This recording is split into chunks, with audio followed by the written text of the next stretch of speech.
Welcome to New Testament 10. This is going to be covering Matthew 9 and 10 and Mark 5 and Luke 9.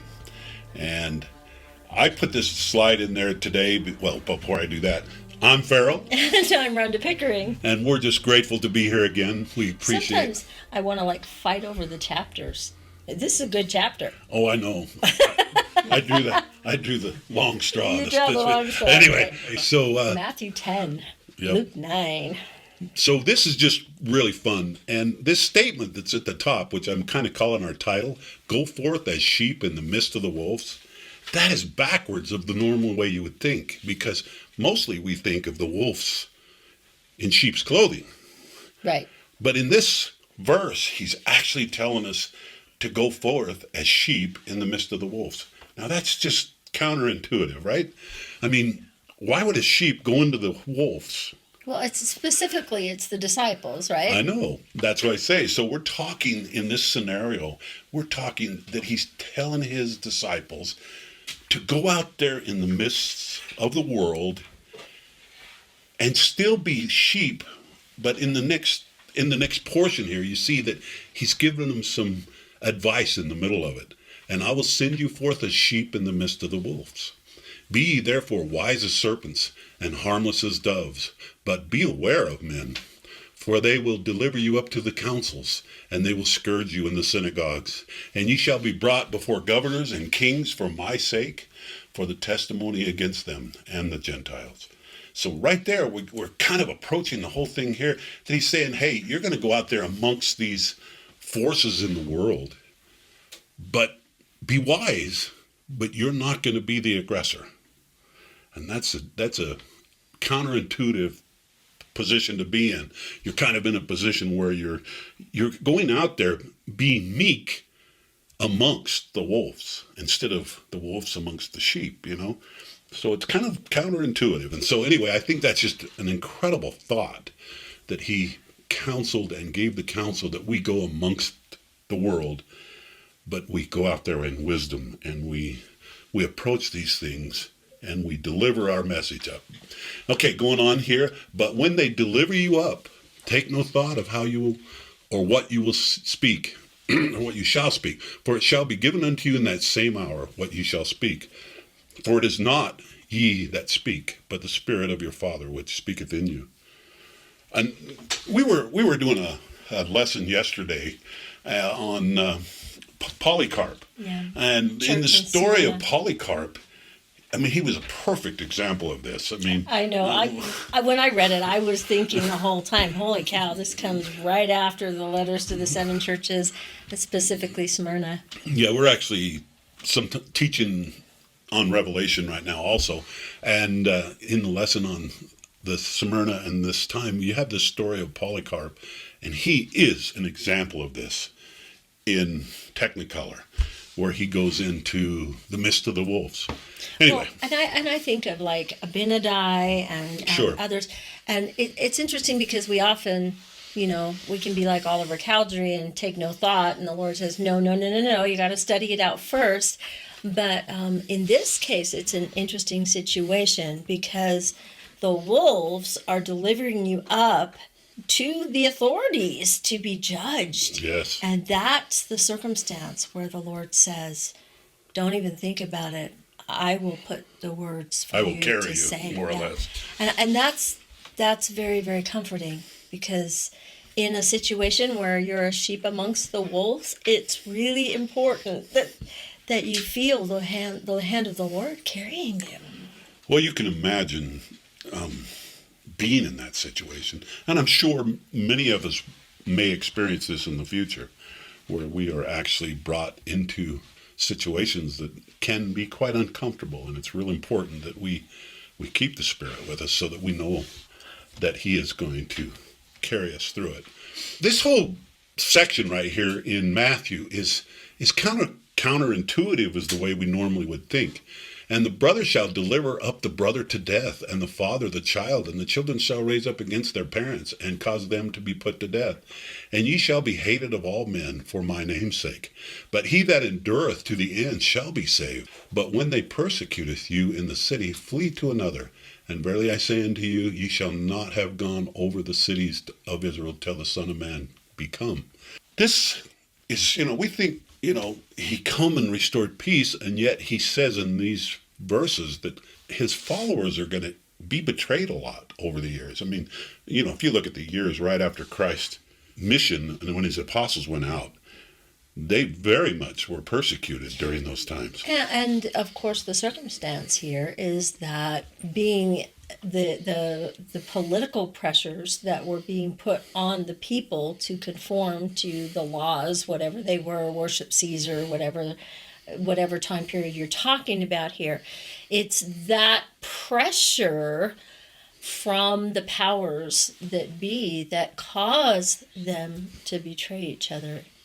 And it's sad but true. When we come under pressure, sometimes we do, and it actually speaks of those things in the end times, very real. And this is paralleling many situations will be in the end time. Exactly. The parallel being when the apostles went out and introduced Christianity to the wolves, to the world, and when in the end time, when the missionaries go out and introduce the kingdom of God, and in some ways a last call to either sign up or be part of what's going to be left. And this whole lesson actually focuses on that he's really telling us to, what's the word I'm looking for?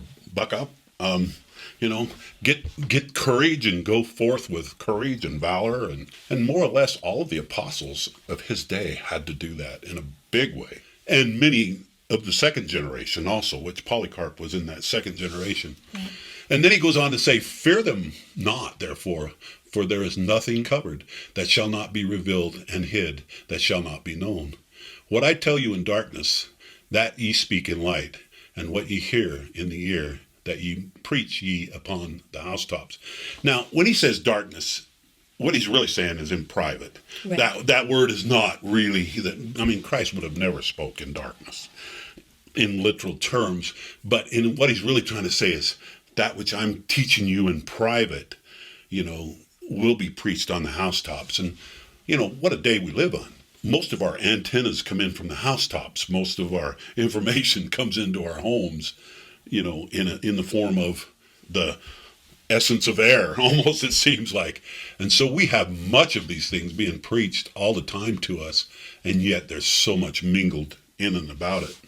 Well, I think there's something important here embedded in that and what that says, and that's that just like in Revelation, we are told that the church is the candlestick, and that we are what candlesticks hold up the light. The candlestick is not the light. The light that the candlestick is holding up is Christ. And so it's important that he's saying, what I have taught you, that's what you teach. Hold it up. And you hold it up. And you be sure that you know the difference between the candlestick and the light itself. And that, they said that I've always loved the definition of when you know someone is teaching the truth.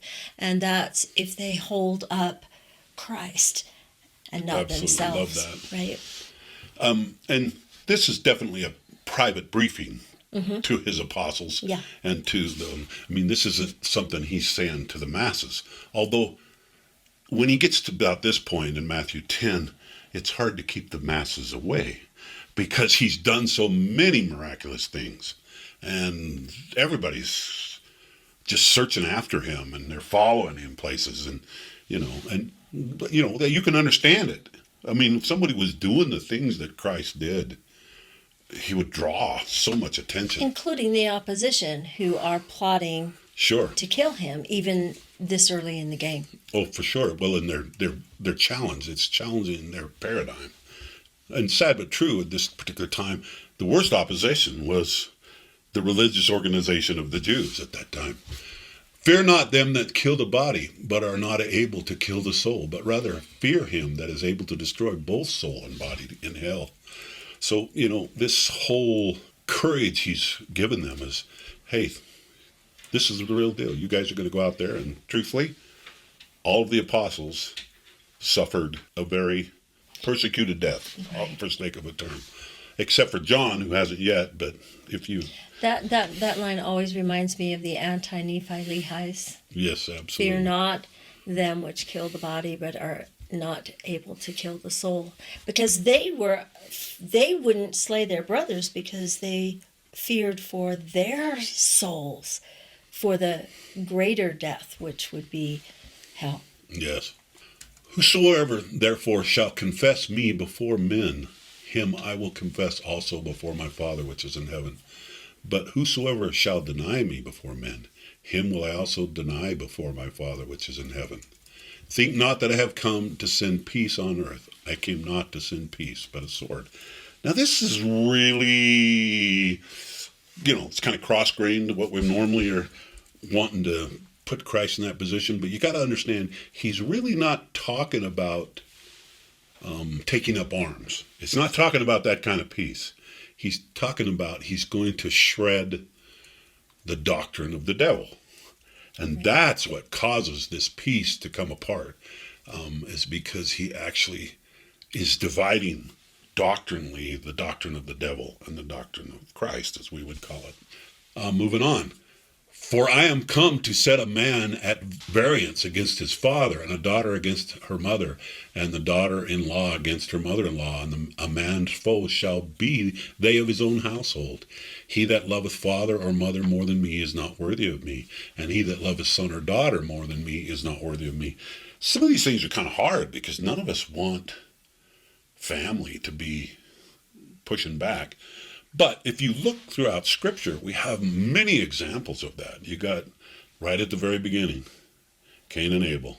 Right. You have the most righteous and almost the most wicked side by side. And that's, it's Nephi. Must needs be opposition in all things. And sometimes that's a very difficult thing because can you imagine how Adam must have felt having his children at odds with each other, or how Abraham must have felt with Isaac and Ishmael, how Isaac must have felt with Jacob and Esau. This example runs down through patterns and examples, and we see the ultimate example in Christ and Satan, or Lucifer. But I think that there's probably a lot of people out there that can relate to the fact that if it's true, you have to stand. Absolutely. And whether others support you or don't support you, truth is an eternal round in and of itself, and you are left with that choice. What do I choose? Absolutely true. And he that taketh not his cross and follow after me is not worthy of me. We're going to see this later again, and I'm not going to focus in on this a real lot right now because I'm going to hit it again when we approach it again in one of the other Gospels. But he that findeth his life shall lose it, and he that loseth his life for my name's sake shall find it. He that receiveth you receiveth me, and he that receiveth me receiveth him that sent me. That corresponds back to John 17, which we'll be getting to, where he actually says, be one with me as I am one with the Father. So if you do receive him, you receive the Father. And, it's very beautiful when you think of it that way. There are so many rabbits running around these verses. It's I know, really right? hard not to chase them. Well, we could maybe chase a few, but just if I tap you, you'll know. No. Anyway, I actually am going to switch off of this for a minute, and we're going to go into some really kind of like the woman at the well thing. Okay. Some parallels that are just really, really fun here coming up. In the story of The Chosen, which I love the way they do so many of the scenes in The Chosen, and behold, there come one of the rulers of the synagogues, Jairus by name. And when he saw him, he fell at his feet and besought him greatly, saying, my little daughter lieth at the point of death. I pray thee, come and lay hands on her, that she might be healed, and she shall live. And Jesus went with him, and much people followed him and thronged him. Now that's fascinating. This was so well portrayed in the Chosen when Jairus comes in, and you see in this picture to the side there, he falls to his knees in front of the Lord and just pleads with him. And I love some of this acting.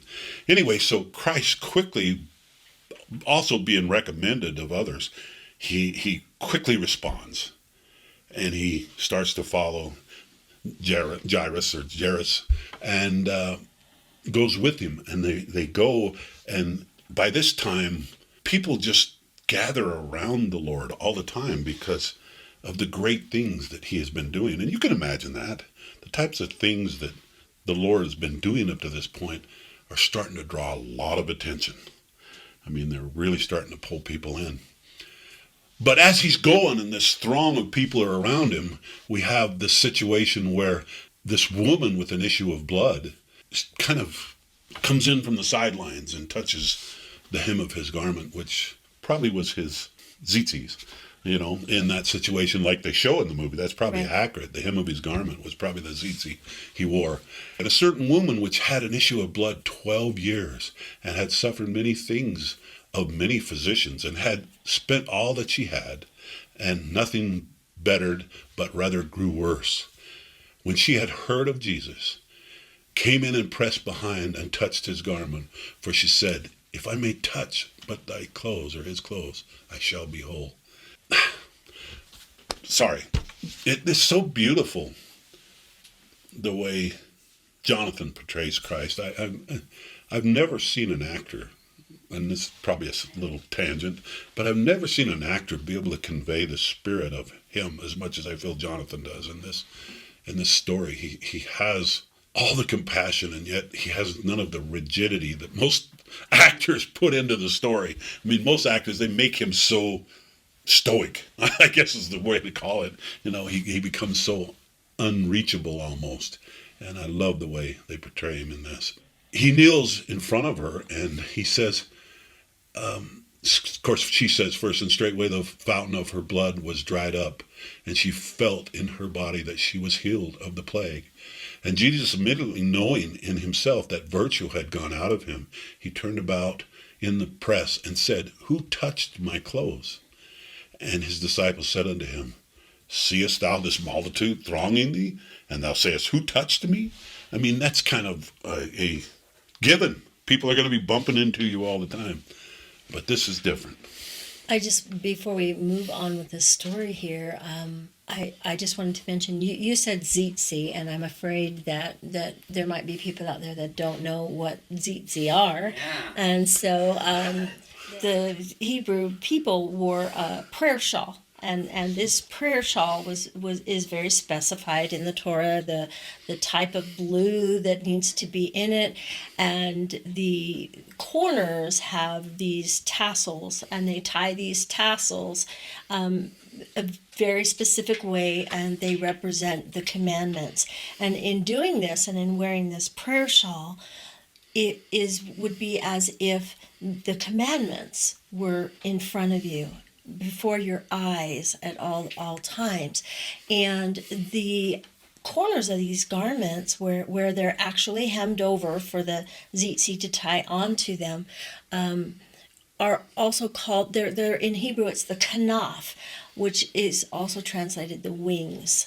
And that's beautiful. The tradition that, well, in the scriptures where it says, "How oft would I have gathered you as a mother hen gathers her chicks under her wings," and even on the Sabbath day, when a father would give a blessing to his children, he would take the corners of that prayer shawl and he would actually wrap it around his children as he Cover blessed them with their them, wings. and they would be under his wings. And there's so much symbology in the scriptures with hems and with wings, but because of this healing, this protection, there was a messianic tradition that there was healing in the wings, in the hem. Well, And it actually that's says the healing in his wings. exactly. And so that's why she knew that if she could touch the hem of his garment, the hem or the corners of his prayer shawl, that she would be healed. Another interesting about their prayer shawl is that when they would pray, they would pull the prayer shawl in front of their face and pray privately, and that was called being in your closet. So when it says when you go in your closet to pray, that's again, it's So you another can be private. allusion to the prayer shawl and the tzitzit that represent the commandments. And that's really beautiful. I'm really glad you added that in because, things like that sometimes I don't think to say because we're so familiar with it. Right. And I appreciate that perspective to add to what I'm trying to do here. It's beautiful.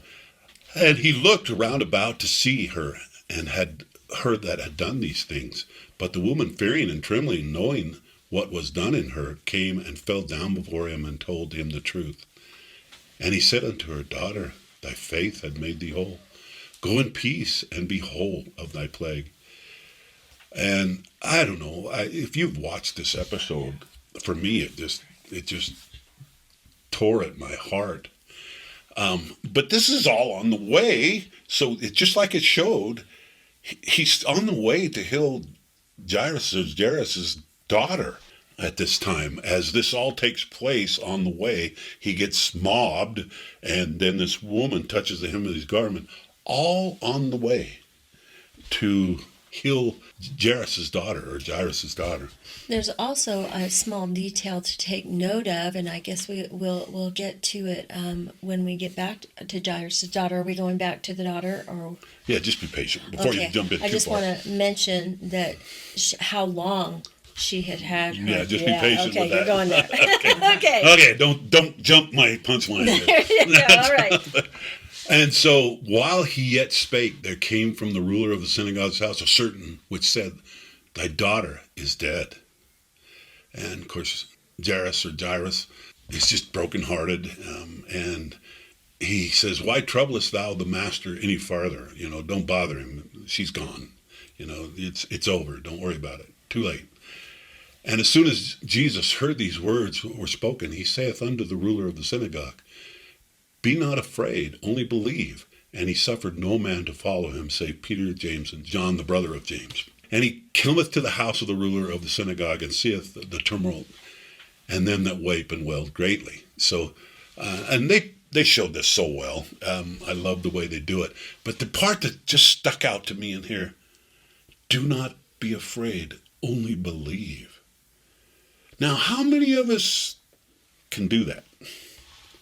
When we're looking at the end times, for instance, when we're looking at all these signs of the seasons and we're looking at everything, how many of us can just take those words?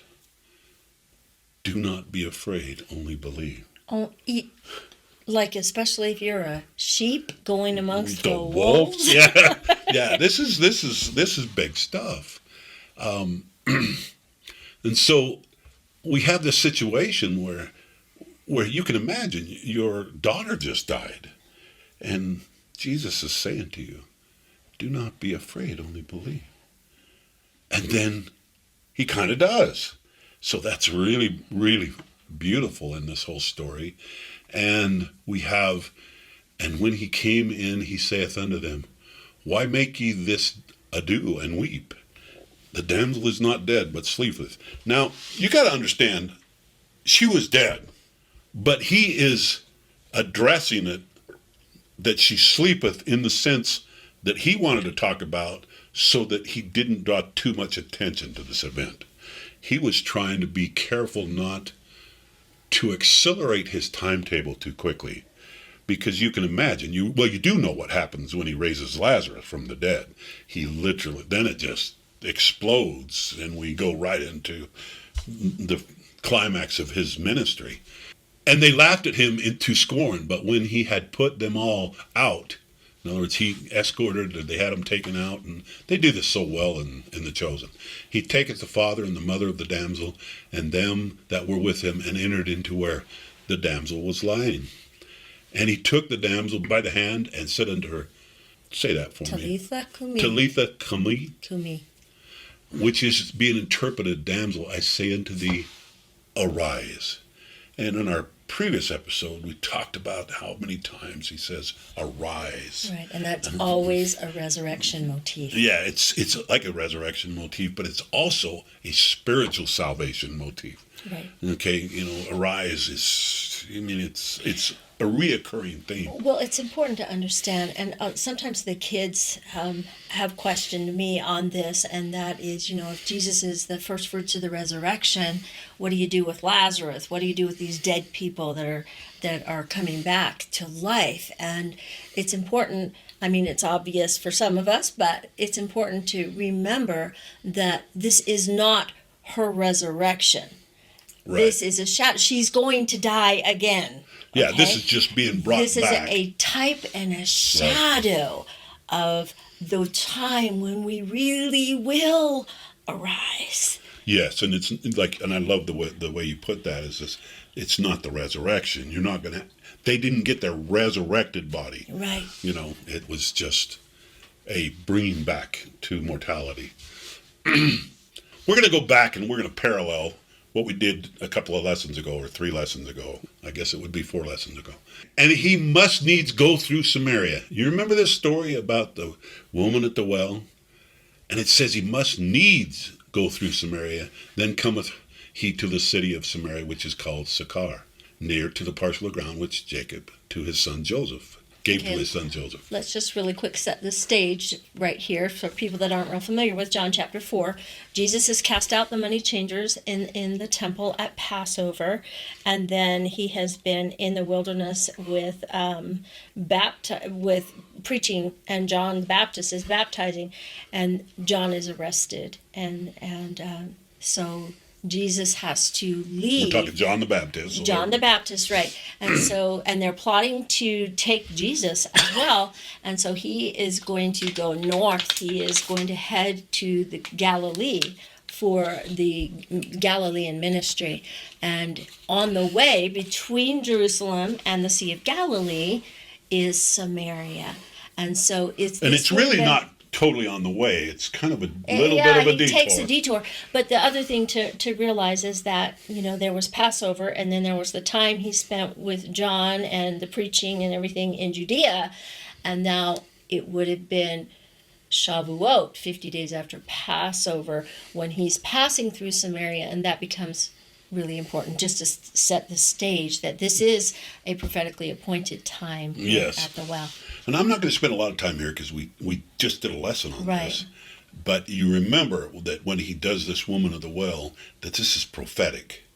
That we laid this out in episode 6. Word, in a little bit. Detail. And in every detail, this is prophetic. And we have this. The woman answered, I have no husband. And thou said, well said, no husband, for thou hast had 5 husbands, and he whom thou hast now is not thy husband. And if you remember right, when we went through this, and you can go back through it again, or you can read through the woman at the well here, and you begin to understand that this was one of those magical events that God pulls off somehow, where he takes live action and makes a prophecy of it. And this prophecy parallels Revelation 17:10 through 11. The 5 husbands representing the 5 fallen kingdoms before Christ's time. And she herself is a picture of Gentiles, Gentile kingdoms. And so kind of a mixed loaf. Right, because she's a Samaritan. Yes, right? she's a mixed loaf. She's actually probably paralleling the scattered amongst Israel. There you go, during the time of the Gentiles. During the time of the Gentiles. Anyway, so we have this 5 husbands, and then the one that now is not a husband. And then we have the 5 who are fallen in Revelation, and one is, which is Rome. Of course, and we're going to actually just jump forward here. And I'm not going to spend a lot of time right here because we went through this. This is review. This is review. And there are 7 kings, 5 are fallen, and one is, and the other is not yet come. And when he cometh, he must continue a short space.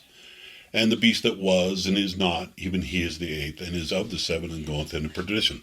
Okay, these, once again, just for review, the 5 who are fallen is Egypt, Assyria, Babylon, Persia, and Grecia. And the one that is Rome. And it has, if you go to Nebuchadnezzar's dream that Daniel interpreted, the statue that parallels, or the kingdom that parallels Rome, is the iron hips and legs. Right. And there's actually two legs of Rome, which is the Rome side and the Constantinople side. Right. And the Constantinople side actually lasts a long, long time. And these kingdoms all have had power over Israel, the house of Israel, so I like to speak. to say, if you build this statue in the actual lengths of the kingdom, the statue's got long legs. It does. Really It long does. legs. But we're going to hit this. But remember, in the woman at the well, how long does he spend there in the story? How long does he spend with the Samaritans? Well, the answer is, now after 2 days he departed thence and went to Galilee, for Jesus himself testified that a prophet have no honor in his own country. So this is so prophetic. It matches Hosea 6:2, that he will spend 2 days and revive. There's so much about it. And then he heads to Galilee. Where's Galilee, by the way, for the Lord? It's home. Right. Okay, so he spends 2 days and then he goes home. Meaning Nazareth is in Galilee. Correct. Okay. So this is fascinating, the way this is all laying out. Well, why did I pull this into the story with the healing that Jairus is asked for, and the woman with the issue with blood? Well, what's this connection I'm trying to make? Okay. Well, let's just keep going and you'll see it. But before I move... I never know where your brain is going know, to go. right? I'm waiting to see. Okay. And the apostle, when they returned... Now, this is going on in the whole scenario, and I'm doing like you would watch a movie. You got this scene, and then we jump to this scene, and then we jump back to that scene. And I hope you don't get lost in this whole thing. I'm going to try to tie it all together for you here. So we're in Luke 9, verses 10 and 11. We're Luke 9 now. And the apostles, when they returned, told him all that they had done. Now, this is after he had sent them out. Remember, we were talking about him sending them out. Right. And he took them and went aside privately into the desert place belonging to a city called, how do you say that? Bethsaida. And the people, when they knew it, followed him. So he tried to go with his apostles and have a little private briefing, you might say. And lo and behold, he couldn't get away. They started mobbing him like always. And the people, when they knew it, followed him and received them, and spake unto them in the kingdom of God, and healed them that had need of healing. So he's going into this desert place, and yet all of a sudden he gets mobbed. Okay, very accurately shown in The Chosen. I love so many things in there. For they were about 5,000 men, and he said unto his disciples, make them sit down by 50 in a company. And they did so, and made them all sit down. And he took 5 loaves and 2 fishes. Here again, this is going to be really fun. And looking up to heaven, he blessed them and brake them and gave them to the disciples to set before the multitude. And they did eat, and were all filled. And there was taken up of the fragments, that remnant, to them 12 baskets. And I do this all the time. I try to look below the surface. What in the world is all this figurativeness going on here? 5 loaves and 2 fishes. Yeah, I've worked with this for a long time. Have you solved the secrets of the 5 loaves? I hope you like it. Okay. That means we're going to speculate. Maybe a little, but I think it's pretty solid. Okay. 5 loaves and 2 fishes. What's the total? 7. Remaining to them 12 baskets. Well, let's just say that if we have Israel, the 12 tribes of Israel, okay, and we have 7,000 years for the greater house of Israel, and 2 fishes, what you end up with is the 2,000 years of the fishes and 5,000 years of the greater house of Israel. Folks, for him, everything is a timeline. Okay, this is kind of fun here. That is interesting. Okay, but, just by way of thing, what's the emblem of the Christians? The fish. Oh, wow, look at that. 2 fishes, 2,000 years. Oh, that is a link. That's a Okay. point for you. Okay. Okay, remaining of them 12 baskets. Well, I got another point for you Okay. too, and that is 12 that tribes. 12 is the number of government. It's the number of a governed Of Israel. kingdom. Yep, and this is just getting really fun. And what's left over at the end? Okay, now let me just throw this out. Yeah, I'm kind of. Yeah, she's kind of going. I have to think about this one. But what you realize is that 12 or Israel. Why was Israel 12 tribes? Because 12 is the number of government Okay, and priesthood. why was during the time of the patriarchs, and particularly the time of Israel, kind of past the patriarchs, okay, why 12? And what is the sequence? Well, and why were they the chosen people? Now, this is going to get a little deep for a minute, and you might decide, well, you tortured the data long enough, you come up with this crazy idea. Confess anything, right? Okay. But let's just think about this for a minute. Why is there a chosen people? Because they need to represent God to the nations, to the world. May I suggest, And his law. Let's just ask you a question. Do you think God is capricious? No.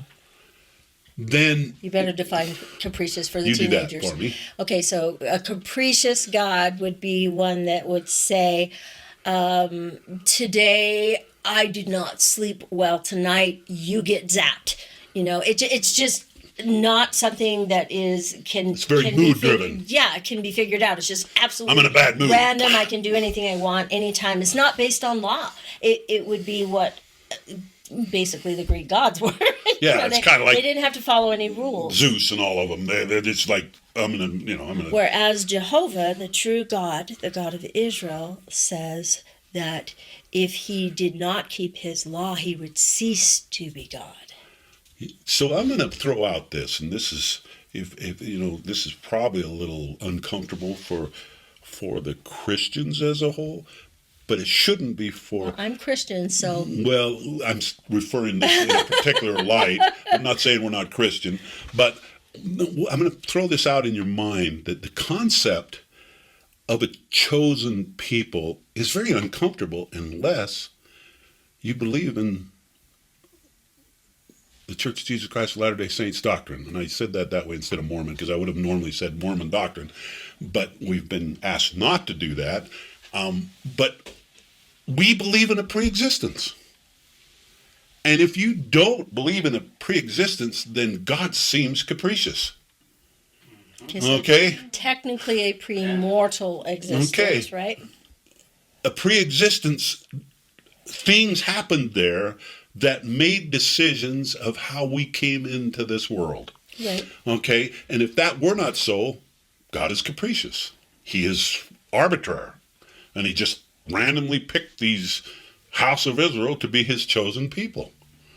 Okay. And I don't believe that. Okay? I believe God did not randomly pick it, and that it actually had something to do. He had a very wise plan for every something to do with something that happened before. Okay? And this remaining 12 baskets is what comes out of this creation as the 144,000 type thing. The people who come to exaltation and So basically you're saying it's his harvest, his harvest of those I love that. It's a better word. beings that have chosen to be like him, chosen to govern, chosen to be righteous priesthood bearers, And it to bless includes others. the 5 others and the 2 fishes, the time of the Gentiles. Interesting. Anyway, don't get too carried away with my crazy conjecture here, but I think it's sound reasoning. I like the idea of the 12 being a harvest Absolutely, it is a harvest. It's the remaining of the loaves and of the loaves fishes. and the fishes of creation. Anyway, so let's just keep going with this whole story again. And now we're back to Luke, and I promise I'm going to tie back to the to Jairus and Jairus the woman and the with the woman issue that of blood here in a minute. Okay, so don't lose track of that. We're going all the way around the bush. Well, what we're really doing is we're hitting it from every direction. What we have is 3 converging stories. All right. Okay, and I'm trying to build the base for all 3 stories to come to a conclusion. Okay. And he said to them all, if any man will come after me, let him deny himself and take up his cross daily and follow me. For whosoever will save his life shall lose it, and whosoever shall lose his life for my sake, the same shall save it. For what is a man's advantage if he gain the whole world and lose himself or be cast away? And I know that it is just our nature to fight and to try to win at this game of economics and all the different things we try to win at. And he's really saying, hey, don't get your priorities wrong. Well, just because we're teaching the book of Revelation in Firesides and everything right now, I just keep going back to the fact that the whole book of Revelation is a chiasm, and the center of the center chapter is the rejoicing that Jesus Christ has had the victory, and the accuser of the brethren is cast down. And you think, okay, well, what causes the whole victory? And it says, because the brethren, by the word of their testimony and through the blood of Jesus Christ, love not their lives unto death. Which this is key absolutely, in the scriptures. This isn't a side note. This is the central point. Because it's our natures to struggle, to live, and to conquer, and to succeed, and all of these things are our nature. But the problem is, we got to keep what we're trying to succeed at forefront in our mind. Meaning we are not about becoming rich and prosperous in that way. We are about saving souls and saving our own souls. And that's what it should be. And building a kingdom not of this world. Exactly. My kingdom is not of this world. Now, this next verse is kind of a little bit disconnected from what we're talking about, but I think nonetheless it's important. And John answered and said, Master, we saw one casting out devils in thy name, and we forbade him because he followed not with us. You know, too often we want to take people and say, you don't fit. I love the way they did that also when they says, oh, you broke bread with the Gentiles, you bad person, you know. Well, the truth of it is, Christ said right here, Jesus said, forbid him not, for he is that is not against us, is with us. And so he's basically saying, hey, don't be judging people that are doing good works. If they're doing good works, bless them. Bless them. They're doing good works. And if they belong to the Baptists, and I can think of many that are evangelists. You better not start listing because there's so many. Yeah, there's tons awesome people who are doing great works all over the place. And we should not become judgmental of these people, in our self-righteousness. We are responsible to judge for ourselves. That's absolutely true. But he says this, and this is a little detour, and I don't want to spend a lot of time here, but just understand, he says very clearly to John, forbid him not, for he that is not against us is with us. Now, that doesn't mean they're 100% with us. It means at whatever point they're with us, bless them. We don't need to be at odds with people who are doing good work. And this one's the painful one to the woman at the well, okay? Because as he needs to go through Samaria, we're rejoicing in the fact that so many were converted that day at Pentecost in the woman at the well, that so many came and answered the call, and the field was white, ready to harvest. But this is the sad commentary that's later on. And it came to pass when the time was come that he should be received up. Now that means his crucifixion and resurrection is nigh at hand. And anyway, when it came time that he should be received up, he steadfast set his face to go to Jerusalem. Now that's uncomfortable for most of us, people who identified as Gentiles, because we want to kind of do the same thing. And he sent messengers before his face, and they went and entered into the village of the Samaritans. Understand that in this instance, we're represented by the Samaritans. Right, because we just said that the Gentiles are represented. So this whole time of the Gentiles, this whole 2,000-year epoch of the church age is represented by this woman of Samaria in this story. Type and shadow. Absolutely. And so it's an uncomfortable thing when we think, well, wait a minute, don't we possess it all? And yet he's going to Jerusalem, back to the Jews. That's kind of, and this is talking to us. And they did not receive him because his face was as though he would go to Jerusalem. And when his disciples, James and John, saw this, they said, Lord, wilt thou that we command fire to come down from heaven and consume them? Of course, Christ answers this very straight up. No, wait a minute. Even as Elias did, but he turned and rebuked them and said, ye know not what manner of spirits you are of. So he's saying, get this idea that you want to destroy everybody out of your head just because they don't agree with us. Ye know not what manner of spirit you are of. For the Son of Man is not come to destroy men's lives, but to save them. And they went to another village. And I put that bottom part in red because at the end of days, he comes knocking. And he goes to one village, and then he goes to another village, and he comes knocking at all of our doors. And go ahead. Well, I don't know. I feel like I'm going to get myself in trouble here, but I've always felt that at this changeover, at this end of the time of the Gentiles, at this wheat harvest where the tares are burned and we move into this millennial kingdom and the gospel expands again, just like in the switch over here that Jesus is doing at his first coming, where it's switching between in Matthew 10, where Jesus actually told them when he sent them out on their mission, by the way, and sent them to those wolves, by the way, there's a verse here that's super important in chapter 10, and that's in verse 6, where he says, go to the lost sheep of the house of Israel. So what he's really saying is go to the mixed. Right, and what we're saying here is that before Jesus actually sets them out on their missions in Acts chapter 2, after his resurrection, after he has completed his atonement, he told them, don't go out yet. Do not go to the Gentiles. He does it, but they are not to, not until he sends them out at the Pentecost, at Shavuot. And the point being here that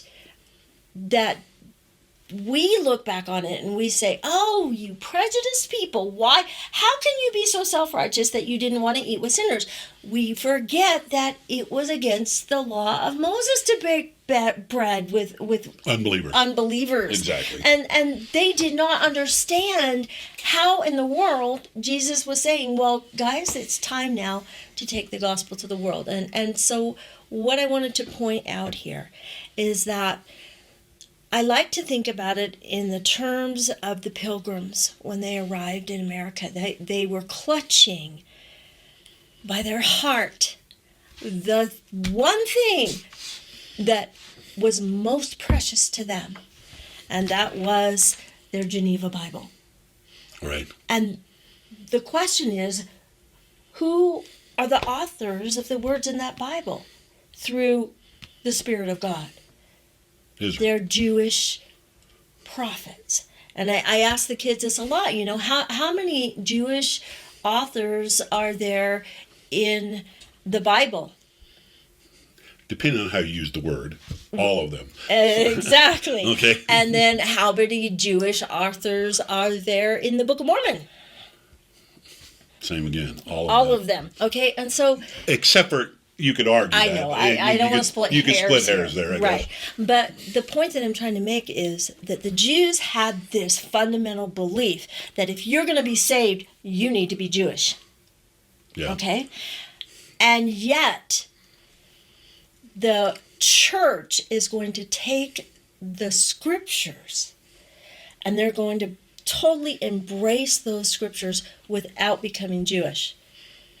And so it's out their paradigm of Absolutely. how they expected it to go. And if you look very carefully at this verse, it doesn't say that the Jews in Jerusalem can be converted to the church of the time of the Gentiles. They It all come says to a new understanding. It turns You can argue maybe and they become one. they all become, and you've said it before, saints. They all become of the greater house of Israel. Right. Ezekiel 37, they become one in thy hand. And so in some ways, Bound sometimes together. I think we try and put all the prophecies about Jerusalem in our New Jerusalem box. And They're two different sticks absolutely, and they come that together. will become one, but they both have separate roles. And so I think that's why here in Luke 9 it says that the Samaritans or the Gentiles reject him because he's accepting them. Yes. And they they're didn't all join they, us. They felt like they lose their privileged status, just like the Jews did. Right. The Jews felt like they had this chosen people status, and they were unwilling to share it. And beware that we're not doing the same thing. Well, and that we're willing to share the gospel with the Jews, and with the world. And they also felt like they were the protectors of the law. They were the keepers of the gate, Yes. so to say. Yeah. And Jesus is very clear in Well, 2 Nephi 31 to say, I am the keeper of the gate, and I employ no servant there. Right. Right in line with that, I'm going to jump into our Revelation stuff a little bit here. Behold, I stand at the door and knock, and if any man hear my voice and open the door, I will come into him. So he's saying right here, I knock.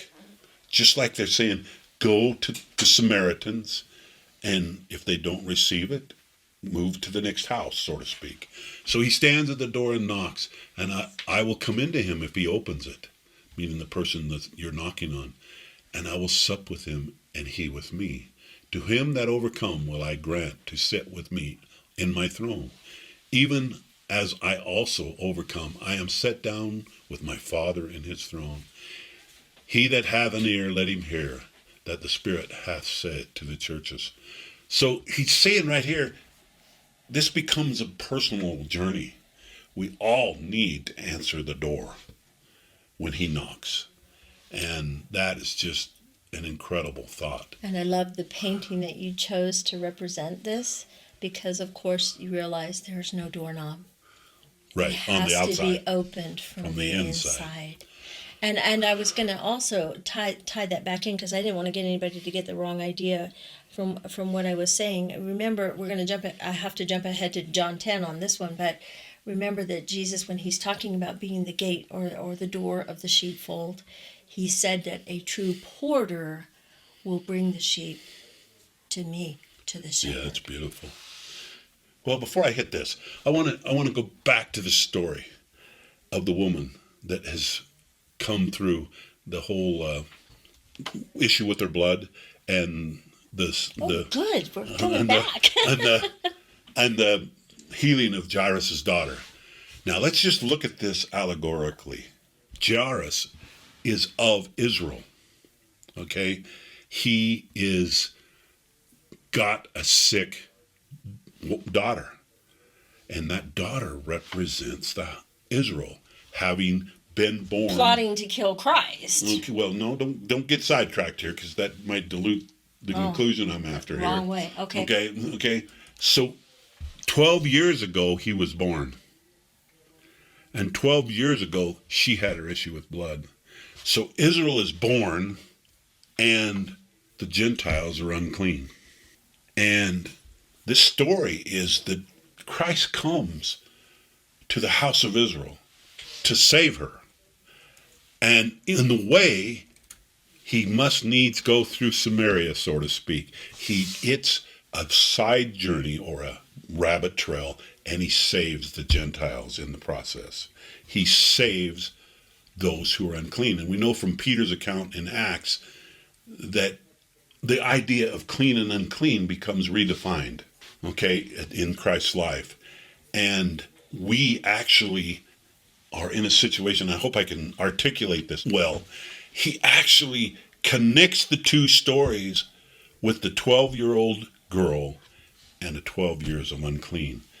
And he shows the whole timeline that he comes to save Israel, but in the process, he saves the nations, those who will hear, those who will answer the knock, and then he comes back to Jairus' daughter and heals it.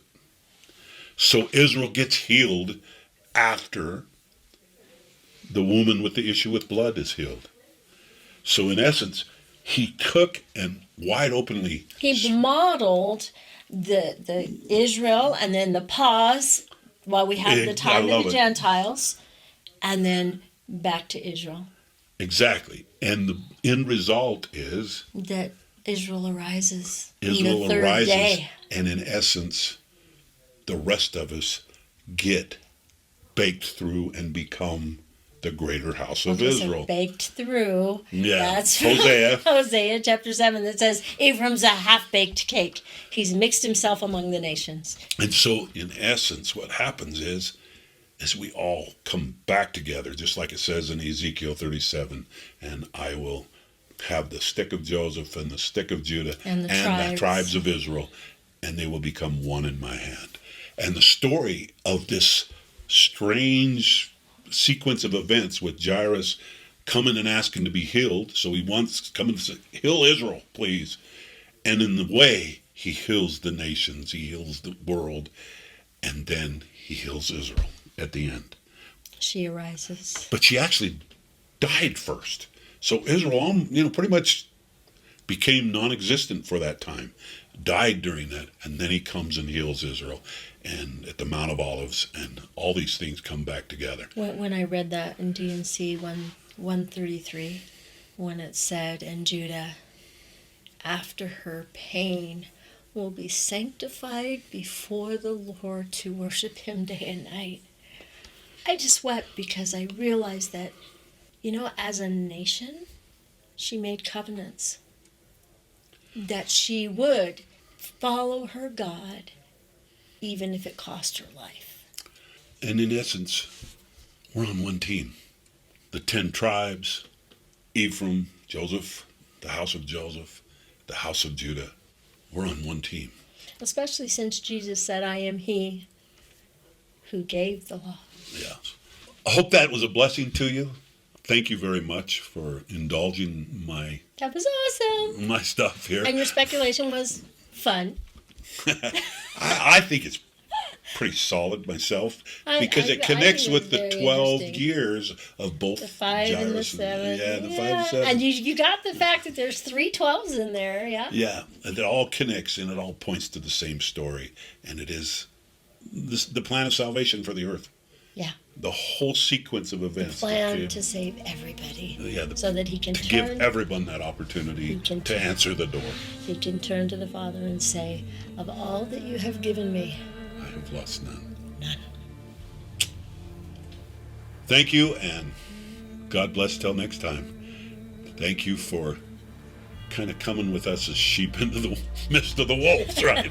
We kind of headed out in there. Anyway, right into to no man's land. To boldly go where no man has gone. No, anyway, thank you. Good night, or good day. It is night for us, but anyway, whatever. God bless.